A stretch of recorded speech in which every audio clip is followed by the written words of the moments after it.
Yeah, you're watching me set up my live stream while I'm live.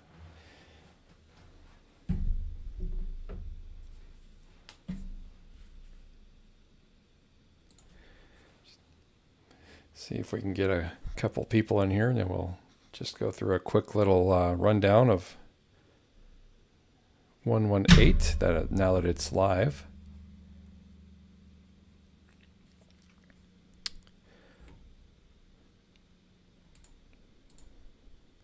Welcome to my first ever live stream ever. And I apologize in advance. It might look like my first live stream ever. So, hey Tim, how are you doing today? Also, looks like we're live here. This will be a short one. It's 9 o'clock at night here in Texas, and I just wanted to throw in a quick little live stream about version 118 and the Nest integration. So let's get a few more viewers online here, and then we'll get going. It's going to be super informal. I don't even have any background music. I need some background music. Next time, right? Yeah, next time. All right. Yes, Tim, I certainly have. We can talk about that too. So in 118, the only issue I had was installing, well, I use HACS, and that's that, Home Assistant Community Store, I think it is. And it has all the add-ons, like you can do gazillion different types of add-ons, integrations, front ends. I use it for some custom cards. And when I upgraded, because I wasn't paying attention to the upgrades, I was having issues with, it wouldn't show up at all here. So that's the only thing I had in 118. And I had to actually go into the terminal, and I had to upgrade HACS. I watched today's live stream where they launched 118, and I kind of got schooled in that one where they said, you need to make sure you upgrade to HACS. Well, I never go in there. So what I did was install this card today that tells me how many HACS updates are there. So 2 weeks ago, apparently they prepped HACS for the upgrade for 118, and I didn't do it because I didn't know there was an upgrade. So that's the only thing that I've currently had an issue with. Let me fix myself here. That subscribe button's right in the way. Well, where can we go? Let me go there, and let me just squeeze this down a little bit so that it's not quite in the way. And then we'll get myself out of the way here. All right. So, so what kind of issue did you have, or have you had with it, if anything?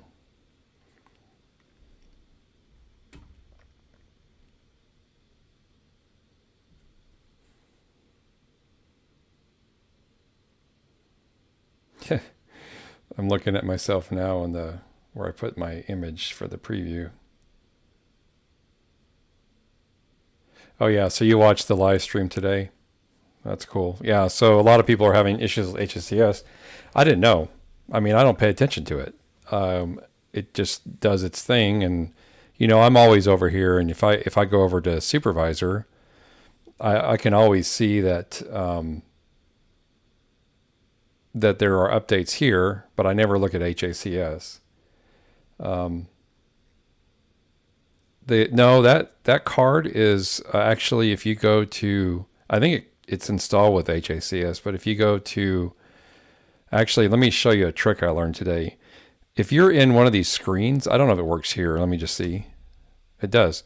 So if you hit the E on the keyboard or C on the keyboard, so if I want to search for an entity, if I hit E and I search for HACS, I'll see that I have, I think, there it is. I'll see that I have this thing called sensor.hacs. And so all I did was, let me fire up let's see how much stuff I can fire up on my laptop before I blow this live stream up. Let me see here. So we are live. When you watch my videos, all this stuff happens on my videos. I just edit all the dead air out of the way. But all this same kind of thing happens. Let's see. So all I did was go to my dashboard, which is what that screen was you were looking at. And if I go down to the bottom, which is where I put it, I just used just an entity card, and I just put the entity sensor.hacs, and voila, now I have that HACS. Where'd it go? I have that HACS sensor on my dashboard. What I can do too is I have a card up here. It's a battery card. It only shows up if there's a low battery on one of my devices. And I have another card down here that you can't see that's an alert card if there's a weather alert. I could take this and make it one of those conditional cards, and it would only show up here if I had an update pending. Yeah, and I didn't know either that it had its own sensor. HACS had a sensor. That was somebody else's suggestion today in the chat or somewhere. I think I saw it in the chat today on that live stream. So anyway, are you using Nest, Tim?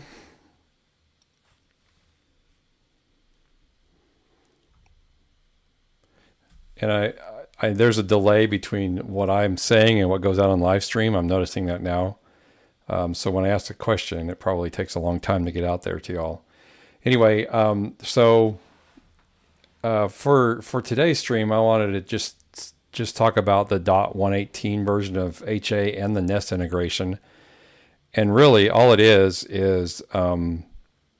or let me back up. So I made 2 or 3 videos. I did the first video on the Google part of it, the authentication and getting all the devices and the OAuth and the auth token and all that stuff on there.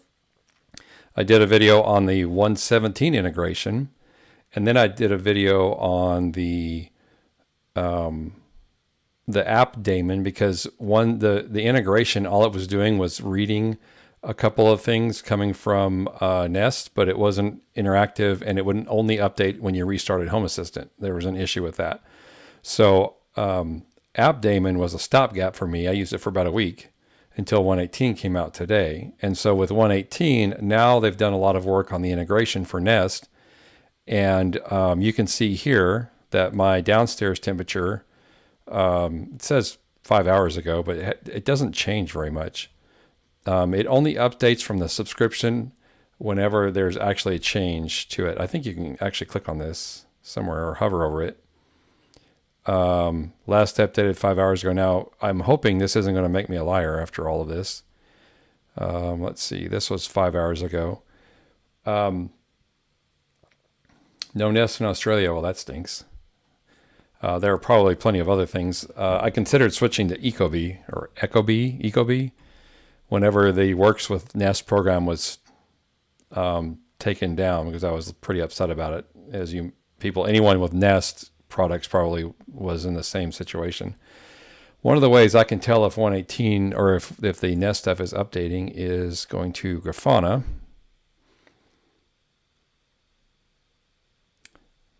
And looking at my dashboard for that. All right, we're bouncing and we're bouncing.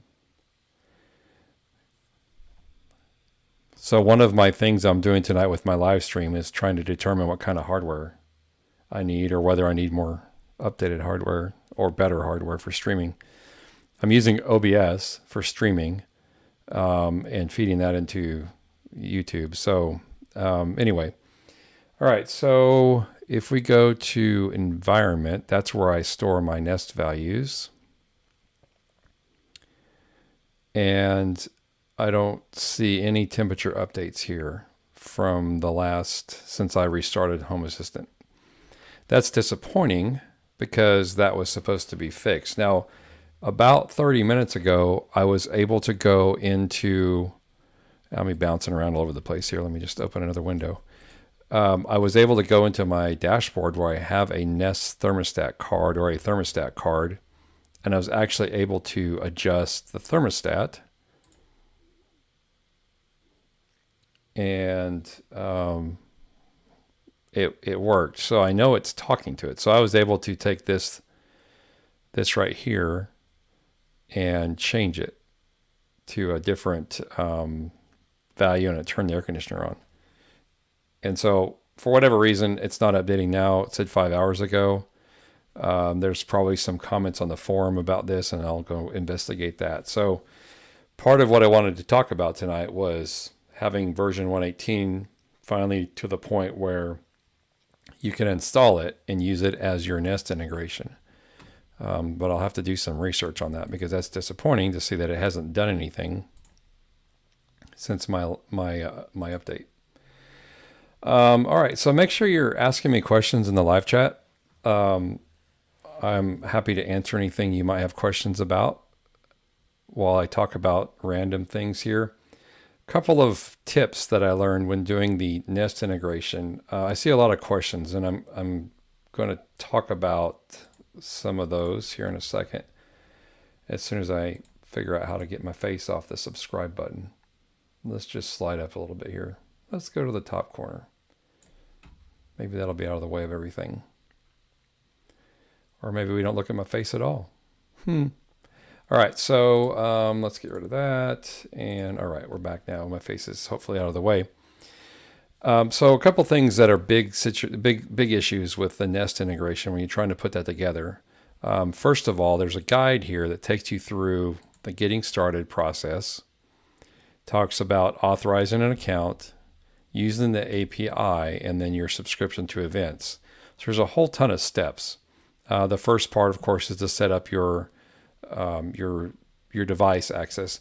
I'm not going to go through all these steps because I created a video on how to do this, so feel free to look at that if you get a chance.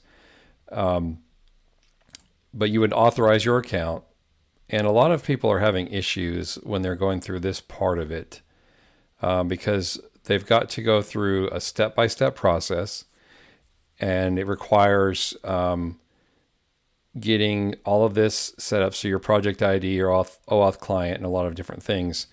Again, I'm not going to go into a lot of detail. Ask me questions if you want some of those answers. But one of the things I see the biggest issue is setting an internal and external URL in your configuration.yaml file.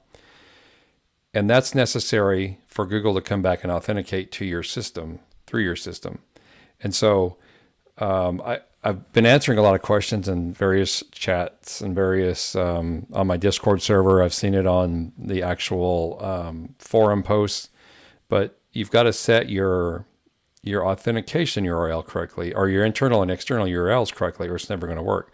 The second thing is, if you're doing this from inside your network, you're going to get errors inside your network because it's trying to make a connection from the outside in, but it's then returning a internal IP address.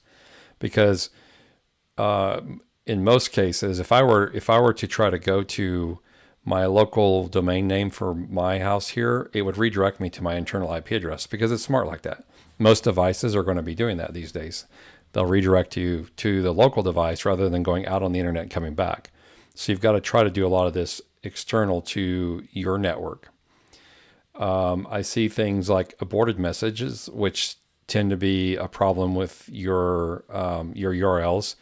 Then I see the authorized URIs, and a lot of this I'm not showing you specifically because if I did that, it would. I mean, when I make a video, I can blur it all out. I can't blur it on the live stream, but I'm just kind of talking through some of the points. What else do I see?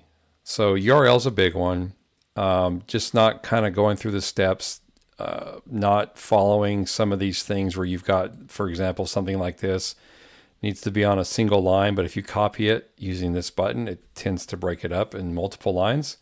And when that occurs, then you get a lot of other errors on the command line itself. And again, I wish I could show you all this stuff directly, but we're just going to kind of talk through them tonight. Watch the videos because I talk about some of those in the videos in relation to Nest. What else do I see? I can always look at my Discord server to figure out some of the questions that people have asked. If you're not on Discord, you can do that. Maybe I don't know what that means. I'm in streamer mode now. I guess it's because I'm streaming, maybe. So bad gateways. We have issues with empty responses. Some folks don't realize they've got to get on a terminal. And so make sure you have access to a terminal before you do this. By the way, those of you watching right now, I have no idea if my audio is any good, and I have no idea if my video is any good. So tell me if it's garbage while you're watching this. So here's an example, and it's not to slide anybody or embarrass anybody. Some of these things like that, these are where you have to have this correct. Your external and internal URLs within Home Assistant, that's a huge one that I see. This redirect mismatch thing here, this is something that I see a lot of. This is, again, where you don't have your external URLs set correctly in Home Assistant. Let's see, what else do we see here? And also you need to have this auth external callback stuff set up. In authorized redirect URIs, this also needs to be set up externally. And then, in this case, somebody tried to do this they tried to put their internal IP address in there. So those are some of the bigger things that I see. Thanks, Scott. Appreciate it. And Brian. So this my first live stream, I really just want y'all to ask me questions or, just things you want to know about. It doesn't have to be Nest, but I just want to talk through Nest. So we're on the live stream. Let's do a little investigation here. Why not, right? Is this where I need to do this? I'm going to look at the forums. I'm going to see if anyone's talking about the issue that I'm seeing now with updates, because with 1.18, I should have seen much more than this. When I was running this before, I was using Node-RED to actually call the API directly so I could compare what the API has for my Nest and what the integration was doing. And I could tell that the integration was only updating whenever there was a change in the temperature. I know for sure there's been a change in the temperature inside the house since, 4:30 this afternoon. And so both of them are registering the same thing. Let me just go back over to here and look at again, you can hit the E, which I think is awesome. I learned that today. I didn't know you could do that. You can search any device by doing that. And this is actually, some of this is part of new in 1.18. So if we do Thermo, or just do Nest, let's just see what we get with Nest here. So Nest, I think these are old. That's the state, that's the temperature, but I don't think those are correct. So the search, you certainly can get too much in the search. So let me search for temperature.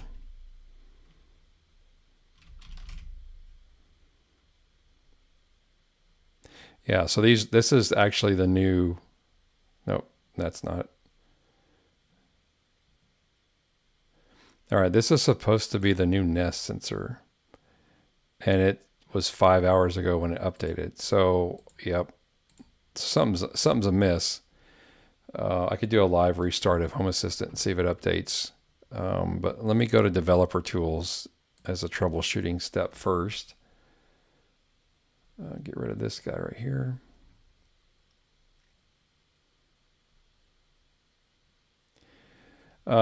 Charlie, so will you get all the entities with the new one? You will get some stuff. Why is it slowing down my browser? You're not going to get the Nest Protects, which I don't think were in the old Works with Nest anyway, but you will get temperature for your thermostats. I've seen folks, I don't have any cameras. I use a different camera system, but you will get some, I think they're using doorbell cameras. They were seeing that. So you will get that. And when you say you're using the old API, I guess you're using works with Nest.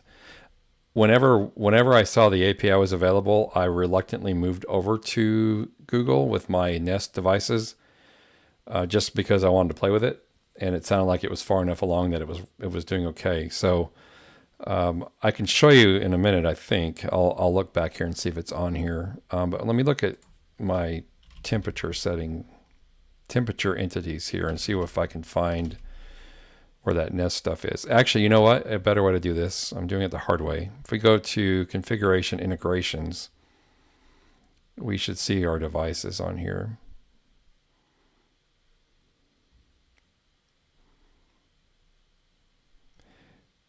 And if I go to Nest, I should have 6 entities.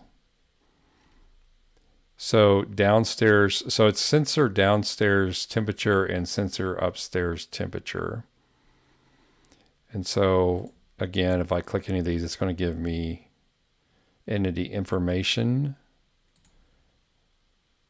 And 5 hours ago, if I hover over it, sometimes it'll say updated 5 hours ago, but the last change, and that's probably hard to see on the stream here, but last changed was 5 hours ago. That means it hasn't updated in 5 hours. All right.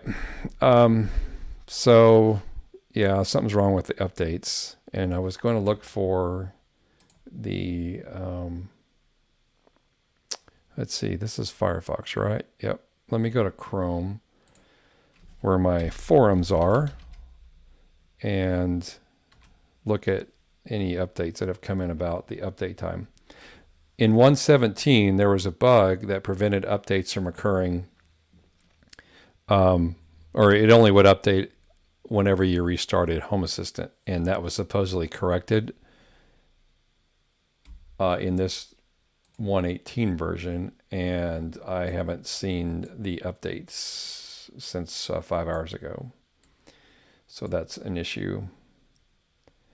Net Charlie says I only have the Nest or the Nest thermostat. Yeah, I only have 2 of those. I don't have anything else related to Nest. Well, that's a lie. I have 3 Nest Protects, but they're not part of the update. So, or not part of the API. So they're not there. So let's bring this over here.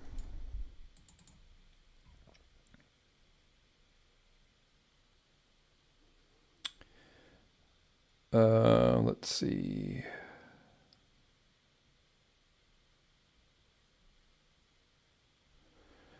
Waiting for this to load up. There we go.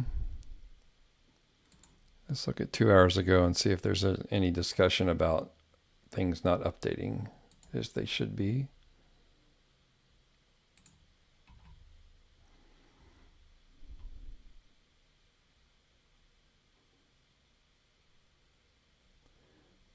All right, that was nice of Bastero. He looked at my video 2 hours ago because I shamelessly plugged it. So there hasn't been any discussion about it not updating. That is something I will probably troubleshoot later on because for whatever reason it's not working correctly. All right, so let's go find out what devices are on the Nest account. So this is smart device access. These traits explain, I think, I might have to look at, oh yeah, here we go. So for devices, for structure, you get info about the structure and the room info. So if you have it assigned to a room, I'm thinking, then it will be it'll tell you what the room's about. So you can get these traits for the device, whether it's connected, the fan status, humidity, info, settings, and temperature. So these are all traits for general devices. So if it has information for that particular trait, you should be able to get that in the API call. If you go to the thermostat, it returns the eco status or eco modes. The HVAC details what mode it's in or has, and the temperature set point. That's specific to the thermostat. And then for camera, you get all of this camera information. Now, this is what the API will give back. It doesn't mean that this is what the integration has. Again, though, I heard today that some of the folks, all of a sudden, they upgraded to 118 and they had camera stuff. So I know it's working at least a little bit.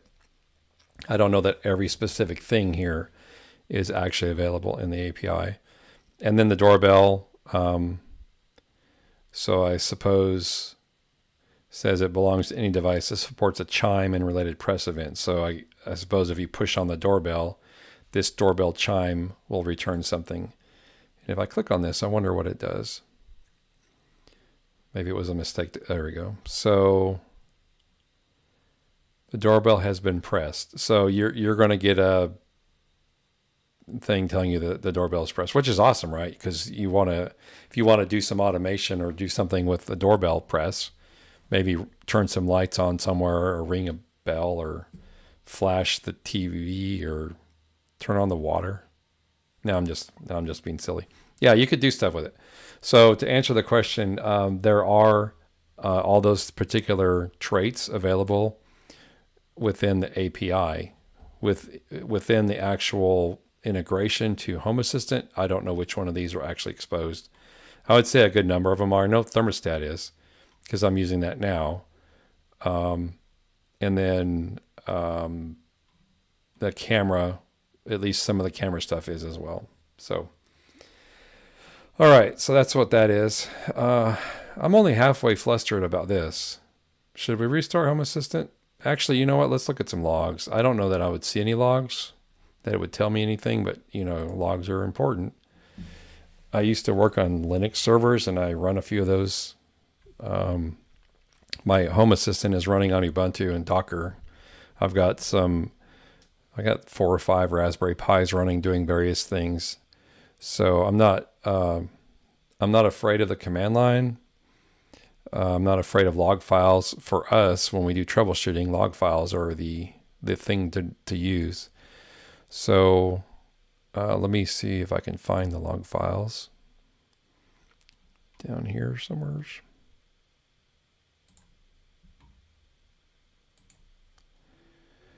And see if there's anything specific. Look at all those errors. That's great. So this is 420. We're going backwards order here. So this is a printer. We don't care about that. National Weather Service error. I don't know what that is. It's very cryptic. Battery stuff. Possible API outage from weather.gov. That doesn't matter. Weather alerts. Timeout for something. So error communicating with API. Who knows what that is? Timeout fetching. So if anybody knows how to look at the log specific to the Nest integration, that would be helpful. But I'm not seeing any. Oh, hello.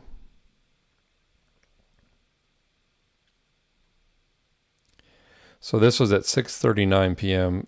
That's a potential issue because my house is insulated pretty well. Plus, we're in the time of year when the temperature doesn't fluctuate. Well, that's not true. It fluctuates, but it's not like getting from 70 or 60 degrees Fahrenheit in the morning to 110, where then it would bake the upstairs and the temperature on the thermostats would go up. It's pretty stable. So after I installed the integration around 3 something or 4 something, it's possible that this is the first time it made a change. So invalid data call for service at position 1, HVAC mode.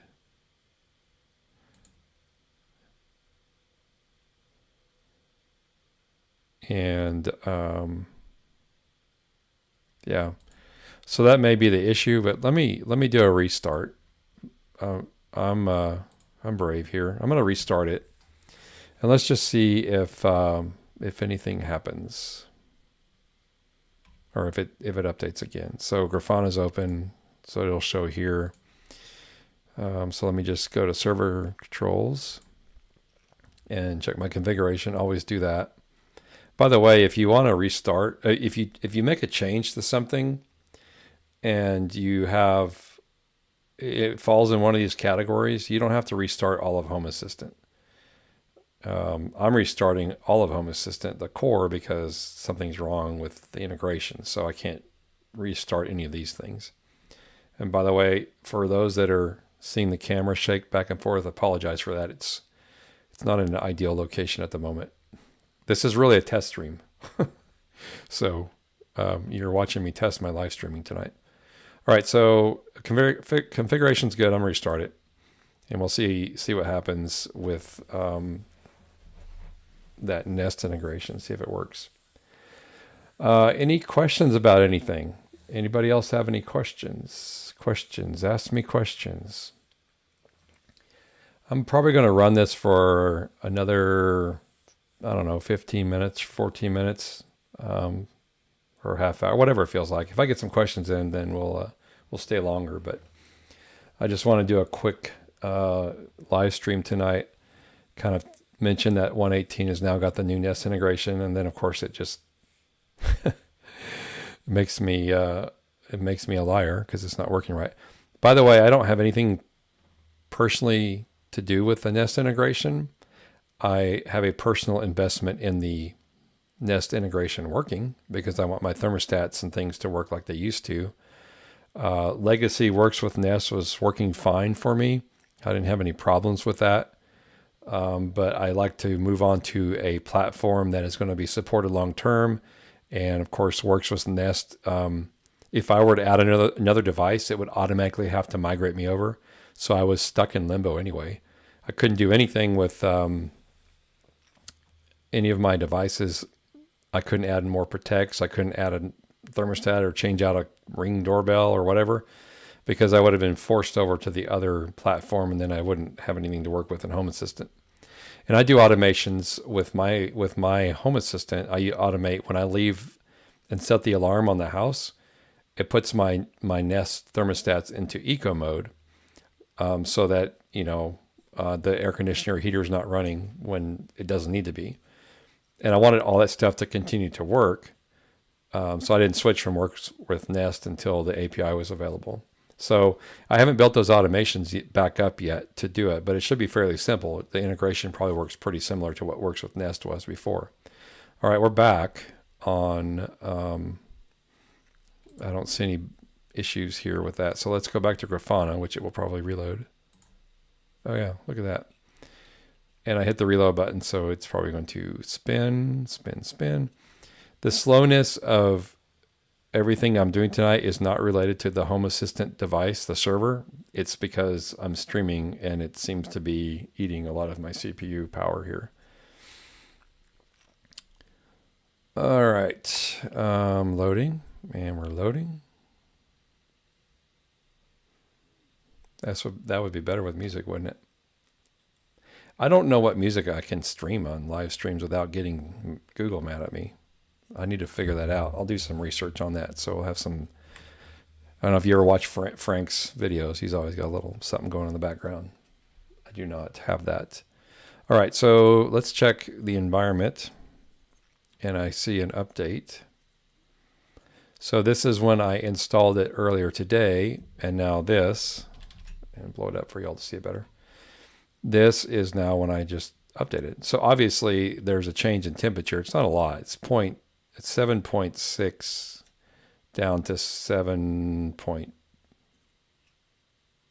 What is that? It says the same thing. Oh, 7.1. So it should have updated. Again, here's 71 down to 71. And this is very close. So maybe it's just not updating because the temperature did not change enough. So 70.5 to 70.1. I wonder what the threshold was. When I was doing this test before, let's go ahead and do this. This may take a minute to load up Node-RED, but I'm going to show you what I was doing before. And I was plotting this to determine whether or not the changes that I was seeing in the Nest integration on version, or in AppDaemon, when I was running AppDaemon, were consistent with the changes in temperature that I noticed when I was pulling directly from the API. So I can still pull values from the API directly, and I was doing that once every minute or so. And then I can compare that to whether or not the integration is working. So it's kind of a cross check. So I have it turned off now, this flow. So I'm going to re-enable it.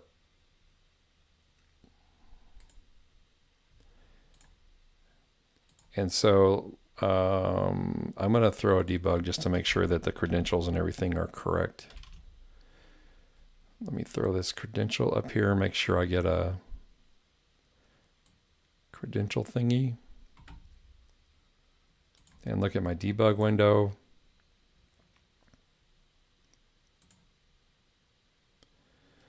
All right, so that is working. Nice. So we know that's doing what it's supposed to. So now, if I call this, it's hard to see, it's all crammed together on the screen. Every 2 minutes, it gets all my devices, the list, it parses it out. It gets my HVAC state for the downstairs and upstairs, also gets my temps. Since they come to me in Fahrenheit, I convert them with a unit converter, and then I set the topic through MQTT. And I've created some MQTT sensors within my configuration to pull this in. I don't need to do this anymore if the integration is working, but for testing purposes, I'm going to go ahead and just do this again. So in Grafana, I need to build or add that what I did before. So I'm going to put it back.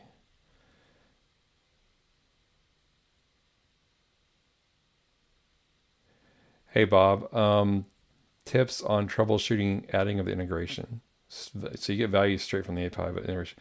So what do you mean by the integration fails? Because we're kind of talking about the fact that I'm not getting updates, or at least I don't think I'm getting updates. I did not have a problem getting the integration to work. Yeah, so tell me a little bit more about what actually is going on with the integration while I try to remember what the sensor is for this. So this is going to be, I think, another Fahrenheit sensor. Oops. That's at the very bottom here. So degrees Fahrenheit, and my entity ID is going to be Nest downstairs. This is downstairs. Yep. All right. So apply that, and I'll make it big on the screen. I don't need to do the upstairs. It'll be the same. All right. Not the same, but I can troubleshoot with one. So if I view this and I see that so the green line is the integration. The yellow line is the Node-RED API call. And we can just take a span of time here, or let's just do last 30 minutes.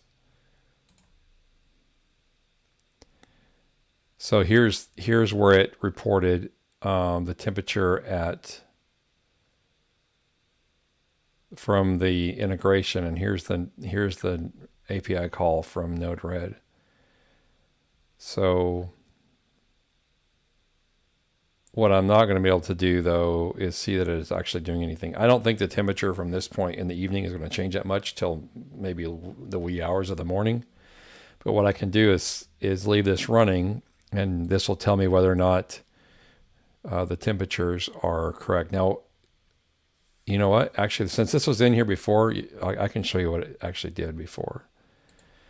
So before my integration, let's go back a little bit more. Let's do 2 days. Before I did the integration, I was pulling this API from the API. And every time that this temperature would drop or change significantly, you would see that the AppDaemon calls would update, but only then. So what's happening is I pull the API every couple of minutes and just get a value, and it just posts whatever the value. It stores it in the database and I graph it. The way the Nest stuff works is you're subscribed to a subscription. And so my thermostats here talk to Google through the Nest system or whatever, and they only update whenever there's a change in the temperature. And so then the topic only publishes when there's a change in the temperature, and then when the Nest thermostat reports. So that means that even though like all these areas where it's just flat, my app daemon wouldn't pull any new values. And so I would have this line that would go down here, down here, down here as straight lines from point A to point B, because it's only updating when it gets a new value from the subscription that we're subscribed to for the Nest integration or the app daemon stuff. I feel like I'm rambling and confusing everybody, but the short of it is it was working with app daemon because I was able to see that every time there was a change in temperature reported by the thermostat, it would plot a new point from the subscription topic that we've all set up. That's what I'm going to check here. Now that I'm running the Nest integration on version 118, it should be updating this every time there's a temperature change.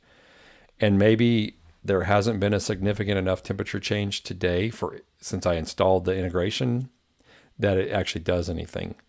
So we'll wait and see. I'll let it run overnight and just see if it picks it up. Maybe I'm being too picky about it. Because earlier, like I said, for those that weren't on the stream earlier, I was able to go to the thermostat card and actually change the value of the thermostat, and it turned the air conditioner on. So I know it's talking to the integration. I don't know if it's receiving data back. Let's see. Yeah, let's see. Bob says, you can get all the way through the process of setting things up, and I see values in the sensor, but when I add the integration, it just fails. All right, I'm still a little confused, but let me just kind of walk through that. So if you go to configuration integrations, which is where I was, and you click on, all right, so I'm assuming by reading what you're saying, Bob, that you can get all the way through the process, meaning you've done all the Google stuff. I'm not sure where you're seeing this sensor. That confuses me. When you add the integration at Bale. So I'm assuming you clicked on add integration here, and I did this. It's already installed for me, so I don't know that it's going to do anything. It shouldn't. Actually, it does. Well, this is scary. I hope it doesn't double do something. So you have to go through this part, and then you next and all that other junk. So before it sends you all my email address, let's stop that. All right. So are you getting? Yeah, I'm using Navu as well. So in what point in the process are you seeing? Yeah, I don't. So of all the steps that we're talking about. There's such a delay. Yes, that is correct. So you're adding the integration from this screen. So let me wait for the answer for that. And this is where it's failing, from what I understand. You did all the curl stuff. You've got the authentication done. Everything else is done. But you can't do anything with a Nest. Now, have you run a Nest device before? Or do you have any other...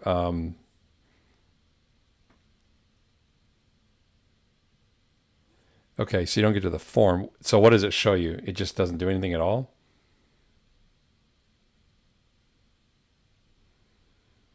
Yeah, so clicking add integration, and then it doesn't get you to the web page that does that. This is the part where as a tech support person in my past, I would say, okay, let me share your screen and let me see what you're doing. But that's not possible here. So a couple of things. Make sure, where's my Visual Studio Code here? Let me make sure I don't have any super secret stuff here, and I'll bring it back over. Let's see where, if I have, let's see if I have it set up here. I don't. So have you ever had anything, it says abandoned. Does it say aborted or abandoned? Aborted is an error because you have your URLs incorrect, your internal URLs. If you get the word aborted, that's a URL problem. So in your Home Assistant configuration, you should have, let me bring up Notepad and I can do this without sharing my, it's not that I don't trust y'all. I just don't think that it's nice. Okay, anyway. I shouldn't share my everything. You actually mentioned in your video briefly in a comment internal URLs. Okay, aborted. Yeah, that makes more sense. All right, so aborted. Let's go to a new thing. I'm going to show you what my internal URL looks like, and then I can maybe that'll give you a hint here. So in your configuration.yaml, let me just pull this whole block in. I'm gonna make a picture here for you, and then I will black out the stuff that doesn't matter, or that does matter, and bring it on over. Give me just a second here. Like I say, when I make videos, I can just blur all this stuff out and post, but I can't do that here. So let me just blur it out. And all right, so if you can see this, I hope you can, you should have external URL, and for you it should be, if you're using Nabu Casa, it should be the Nabu Casa stuff. And I don't believe Nabu Casa uses a port, so you don't have to have that. And then your internal would be whatever your internal IP address is for that. Okay, so you have Nabu in the external and IP in the internal. Now, one of the things I'm doing that's different is that I'm using a rewrite for one of my domain names that rewrites to the Nabu Casa stuff. So I have a shorter one here with the port because it's rewriting it over to something else. But let me look over here. There's example. Let me see if I can find the example real quick. But you should have HTTPS, Nabu, Casa, whatever your URLs for Nava / or just that. And I don't think you need the port. And then you have your IP internal. Internal, it depends on whether you're using SSL, if you need HTTPS. But the internal doesn't really matter when you're doing this. One of the things that everyone has problems with as well, or a lot of people have had problems with, is they need to make sure that if you're trying to do the addition of the integration, you're not doing it on your internal network.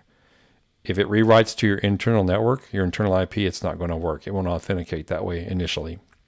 So you have to get on a phone or something where you can do the actual addition of the integration. It has to be done external to your network if it's redirecting you. Now, if you're going to the Nabu address, I think it just stays on that. So if I pull up my Nabu Casa directly, it stays there, and I could probably add the integration, and I'm not showing it on the screen, I realize that, but I'm looking over here on the right. So put your Nabu Casa thing in there. If that's what you don't have, put that in the external URL without a port, and then just do the internal URL. The aborted 99% of the time is because this is incorrect. And also you need to make sure that you are, that you restarted Home Assistant after you made these changes. You can also go to, I'll show you another screenshot of this. Give me just a second here. You can verify what you have as well, that if it's picking it up in Home Assistant, you can look at your configuration. And I'm going to pull it up here on a different browser, and then I'll show you a picture of it. Once again, to protect the innocent, we'll go to configuration. At the bottom of the configuration screen under General, Let me find it here. Under general at the bottom, you should have below the map, if you have a map, you should have an external and internal URL. So look there. I don't know if I need to show a screenshot. Just go to general, configuration, and then general at the bottom of your screen. You should have that. See if you have that set. So, and that tells you that Home Assistant recognized it.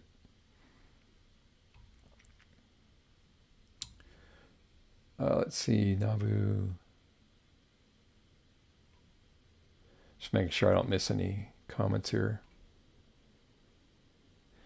So I know there's a way, and I haven't done this. This is, again, this is I'm a little baby in the live streaming world. So I'm learning everything like live while I do it. Yes, I update production systems. I work on, I have it set up under the map. So it's showing your Nabu Casa IP or Nabu Casa address in there. All right, abandoned 99% of the time is going to be, that's going to be the problem. And I'm going to just do a quick search here.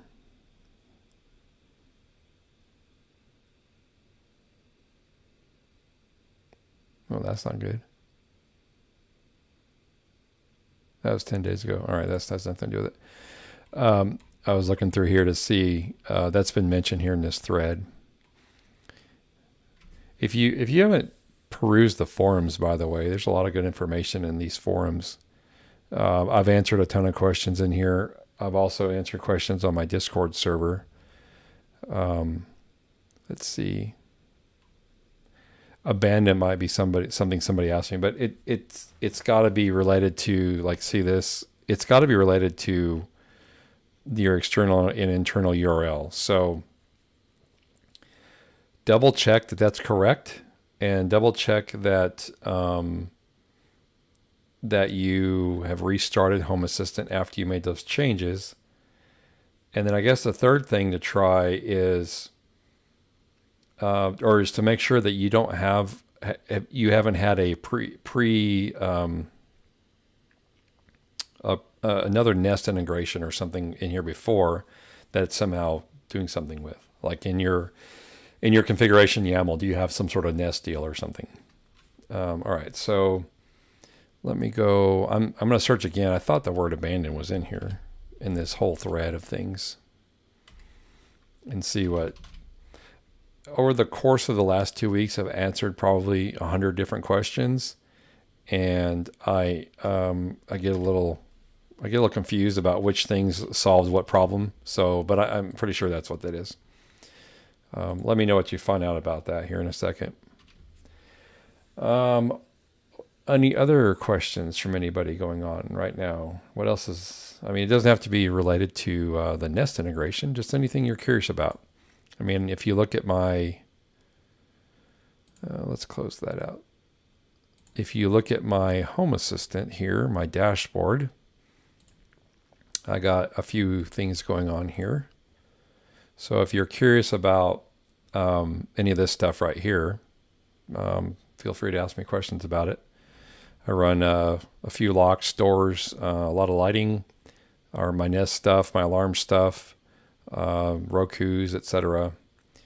And then a lot of motion things, a home feed card, which is pretty cool. This gives me kind of a play-by-play of specific entities that I'm interested in seeing. And then all this other junk here. So ask me questions and I will tell you answers if I know them. This one was a fun one. So I made a video on this, but my weather station's in the backyard. And for a while there, it was touch and go with the API that feeds the weather station. And that data is freely available. It's transmitting every 16 seconds. And so I set up a receiver to pull that off of the feed that the weather station's transmitting out, and then decoding that using a program called RTL_433, which will decode tons and tons of different devices, all running in that ISM kind of stuff. Oh, really? I've never tried home feed for HACS updates. I'm running this thing here that I found out about today. So I'd be curious to know what you're doing with the home feed updates in there. Anyway, the weather station is now going directly to my Home Assistant. So if the API fails or whatever, I'm still getting data to my Home Assistant, even if the internet goes down. So if we have a big weather event and the wind is blowing and I want to see the max wind value, or there's a lot of rain and the power goes out and then the internet goes out. Okay, well, power wouldn't be a good thing because then I have backup power on some stuff. Anyway, I want to be able to collect my own data and have my own data without going through the weather service type stuff that we get with Ambient and Weather Underground and some of those places. So I did a video on that. It's pretty cool. What I was having a really bad problem with was the signal strength, and it turns out that I had a problem with the antenna inside. Now I'm not going to go out there and say go put an antenna on the thing. I'm pointing up because you all can see my attic, right? Right. Anyway, up in the attic is where it's sitting, the Raspberry Pi that's running the receiver, and it is basically line of sight to this thing. It's probably 50 yards to the device in the backyard, but it wasn't picking it up. And so when I opened it up, I read some stuff about it, and it's got a little tiny coil antenna in it, really tiny. And so I put a 3-inch piece of wire, which at 915 megahertz is a quarter wave antenna. I just soldered that on the thing, drilled it through the casing, put some epoxy on it, and we have been rock solid. Been a ton of complaints about that 2902 sensor package, or the WH65B sensor package, having low transmit power. And I think if I had been a little more careful, I would have noticed that the little coil antenna probably was not soldered correctly onto the board. And if I just soldered that back on the way it should have been, it would have been fine. But I went ahead and stuck a 3-inch antenna on it for quarter wave. And again, does that violate ISM band restrictions or whatever? I don't know. But it works like it's supposed to. And my power meter on the side of my house generates a ton more power than that thing in the weather station. I'm not real concerned about it. I am happy with the value of the thing, and because I graph everything, and Bob, I see or who is it? Brian asked a question here. If you look at my new weather graph here, I get excited about this weather station because it was such a fun thing to play with. Oops, what did I do? Okay, let's not do what I just did. There we go. All right, so I'm gonna look at new weather, and you'll see in here that the RSSI value, which is the signal strength, went from, where is it? There it is. If we look at the last, let's look at the last 7 days. I need a bigger computer for streaming live. It's so slow. All right, so we're loading. Let me read this. So my rain amount sensor does not reset, i.e. rain in the last 24 hours has not changed for the last 3 weeks. So Brian, are you talking about the sensors I created don't update or something different? And so the RSSI value, negative numbers, the more negative, the weaker the signal. And you can, when you pick up the signal strength from the weather station, it bottoms out at like negative 12. So this graph kind of bottoms out at negative 12. And then of course 0 is the top end. So now that you can see where I took it offline to replace the antenna, there's a spot there where there's nothing. And then with the new antenna on, and it's still strange, it does this weird thing. During the nighttime, it gets up to 0, which is very powerful. And then it goes back down during the day and then goes back up again at nighttime. But the point is, as long as it's up here in this area, I don't ever lose connection. When it was down here at minus 12, it could have been at minus 20. But since the graph or the reporting bottoms out at minus 12, I never knew how actually bad it was. And it's been pretty awesome since. All right. So the sensors I created, let me go find those. So I'm not going to take 100% credit on these sensors. I'm going to take like 1.2% credit on these sensors. And the reason why is my brother actually did all the computations and work on this for the sensor itself, because he's smart like that. But my weather, let me bounce around again here.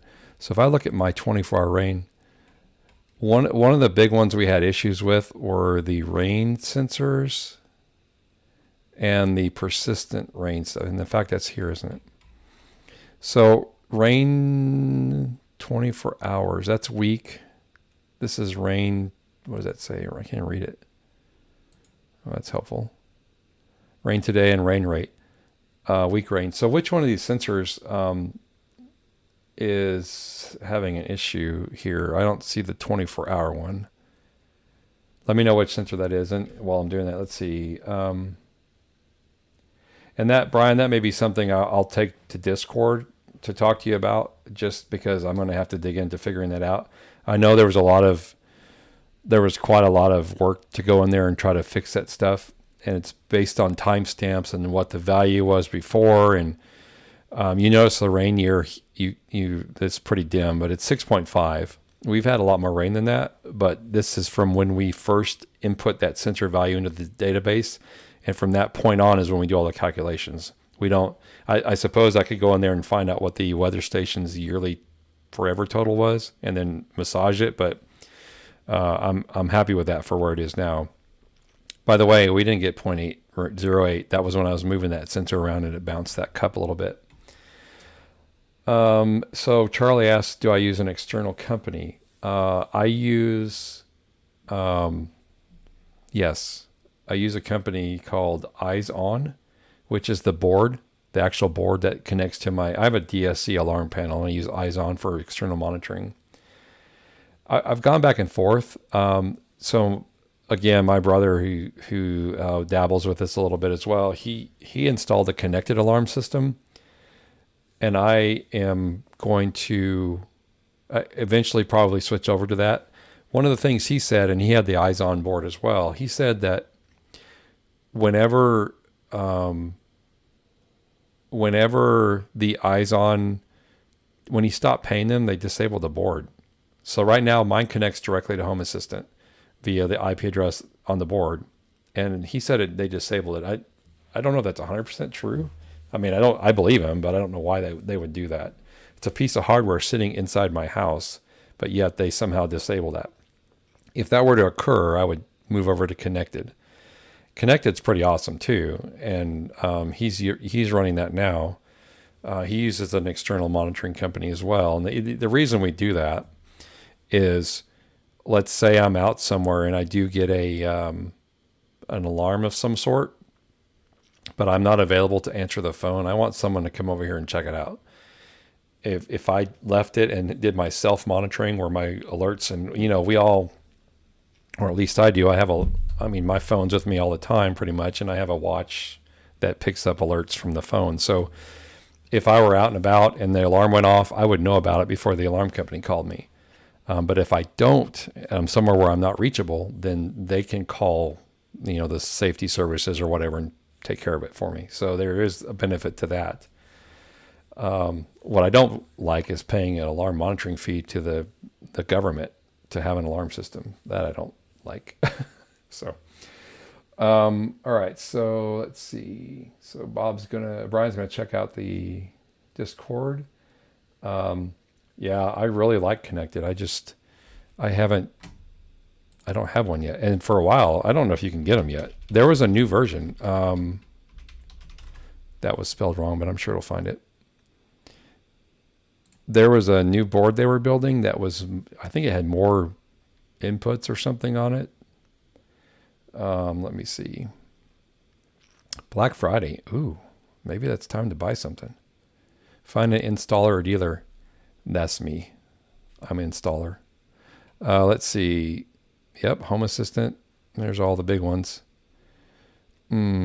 All right, so let's see what we have for products. Shop now. Let's see what we have. So I probably need one. I have 8 zones, plus I have an additional 8, and 2 of those are wireless because I have wireless sensors. I had to buy another deal. Look at that, 18 zones for $99. I don't remember what the eyes on board was, but that was certainly a lot more. I don't know which things you need here to build it all, but I don't need the sensors. I just need, what does this have in it? 12 zone. So for $99, I can maybe replace my eyes on and just connect directly in. That would be fun. Of course, lighting and stuff. Yeah, I love that stuff. I mean, this will be a whole lot of fun to play with. By the way, a little sneak preview. Tomorrow I'm going to be playing with NFC thingies. I bought a package of NFC, little NFC cards or whatever. And one of the things that I do when I go to bed at nighttime is I log into my phone and I do a bunch of stuff, and then I set the alarm. Or I tell the she who shall not be named device. That's what Dr. Z's calls it. I tell it to turn the alarm on. So if I can just take my phone and I can set it or hover over an NFC tag on my nightstand and turn the alarm on or whatever, that would be pretty awesome. I'm going to play with that. Also, when I'm leaving in the car to go somewhere, a lot of times my family's there and I plug my phone into the car. And so I got to wait for it to do its thing. And then I got to log into the Home Assistant app. And then I got to set the alarm through that, yada, yada. I'm going to experiment with having an NFC tag in the car. Again, hover over that thing when I get in the car, and it does the automation that sets my alarm and does all that stuff. So I'm going to be playing with that. Make a little video on that, so that'll be fun. The Pro board has power for things like alarms and motion sensors. Yeah, in talking to my brother, he's talking about the siren or something, and there was some weirdness with that. He had to do something different with that. I'm not sure exactly what that was. All right, let me just ask for any other final questions real quick, because I'm going to wrap it up. Believe it or not, I got to go to work in the morning, and it's after 10 here, so I got to wind down and get things taken care of. I appreciate y'all watching the live stream tonight. It was just fun, something to play with. I've never done a live stream before. I've got 20 or 30 videos up now or something like that. But I wanted to just sit down and just chit chat. I think this is a lot of fun, and I may do this on a regular basis. I'll try to have some topics to talk about or whatever. We can talk about all kinds of stuff. Any other questions? Anything else y'all want to chit chat about before we jump off? I wish this thing wasn't delayed. It seems like, and there's a setting when you live stream, you can either be ultra low latency, or normal. And I was trying the low latency part where there's less of a delay when you're interacting, but it was choking my CPU for some reason. So I'll play with that later on. All right, let me just make sure I didn't miss anybody here. So did Bob, did you figure out what home feed electrification? Did you figure out what was going on with, oh, here we go. You did update that. Content template update available for, oh, that's the home feed card. Okay, so that's that. So did you get the Nest integration stuff? Okay, so you sent your message on the community board. I need to get up really early, but I'm online all day. Okay, so Bob's signing out, I guess. He sent me a message on the community board, so I will do that. And Bob, if you are still here, hit my Discord too, because that way at least it's not lost in everything else, and we can get you up and running. Then you can post me some pictures or whatever, and it's not public, and we don't have a big issue with that. Where is that? Where'd I go?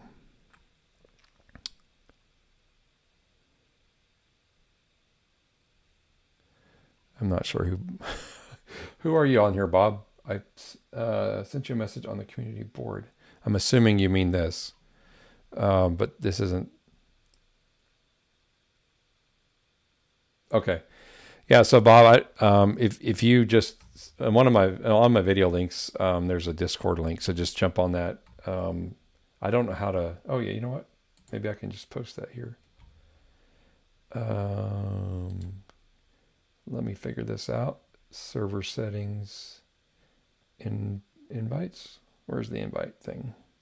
There we go. Invites. Yep. And this is the one I want here. How do I copy it?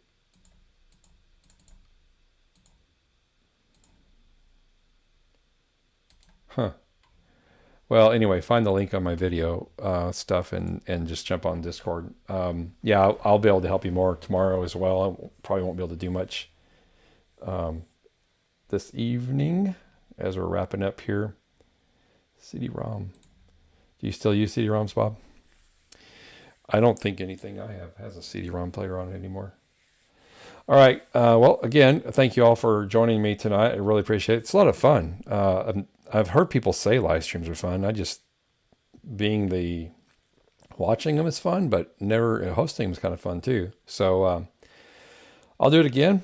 I don't have a regular schedule. Especially now the holidays are coming up and who knows what's going to happen. I'm going to try to get a video out this week for the little NFC deals. I ordered one of those things from Adano as well. If y'all are watching the live stream today for the Nest release, the little NFC reader, I think it's a reader. Yeah, a little NFC reader thing. And it says Andrea, but it looks like anyway, they said it shipped from Europe or somewhere. So we'll see. That'll be a fun thing to play with. So hoping to have that by now. So we'll get into the NFC land and do some of that stuff too. All right. Well, wherever it is in the world for y'all, have a good evening, good morning, or a good night. And we will wrap this up. I don't have any fancy sign off thing either, but I see Bob on here, Discord. There you are. No fancy sign off, but thank you for watching. And I think this goes up on YouTube after I'm done, and then people can watch it whenever they want to. You can continue to comment there, ask me questions, hit my Discord if you have specific questions about things. I will answer them to the best of my knowledge. And if you have suggestions for things you want me to play with, I always like an excuse to get a new toy or play with something and do all that. So thank you again, and we will see you on the next one. Cheerios. Cheerios. Bye. And yeah, if I keep rambling, it'll be forever. We'll see y'all.